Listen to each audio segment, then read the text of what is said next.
7 de setembro. A independência do Brasil é um dos acontecimentos mais importantes para a história do país. Foi em 7 de setembro de 1822 que Dom Pedro proclamou o Grito da Independência às margens do rio Ipiranga, atual cidade de São Paulo. Com isso, o Brasil rompeu com a ligação com Portugal e consolidou como uma nação independente. E para entendermos melhor a história de nossa independência, vamos voltar um pouco no tempo e relembrar alguns fatos importantes que antecederam o processo de independência do Brasil. O navegador português Pedro Álvares Cabral e sua esquadra de caravelas chegaram ao Brasil. Aqui encontraram índios e muitas riquezas naturais.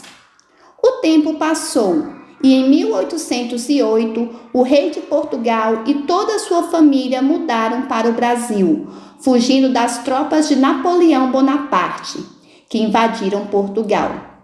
A corte portuguesa ficou instalada no Rio de Janeiro e durante esse período houve grande desenvolvimento econômico e cultural.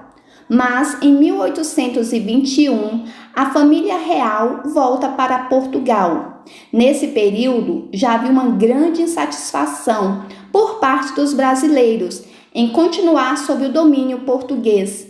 E devido às grandes pressões de Portugal, Dom João VI teve que voltar para Portugal, mas seu filho Dom Pedro ficou no Brasil como príncipe regente. No entanto, Portugal queria, a qualquer custo, que o Brasil voltasse a ser apenas uma colônia de Portugal.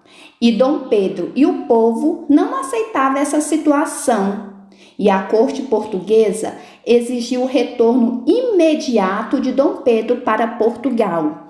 E em 9 de janeiro de 1822, Dom Pedro recusou a ordem de voltar a Portugal e declarou apoio aos brasileiros. Esse dia ficou conhecido como Dia do Fico. A relação entre Portugal e Brasil a cada dia ia ficando mais insustentável. E o príncipe Dom Pedro foi convencido a liderar o processo de independência do Brasil.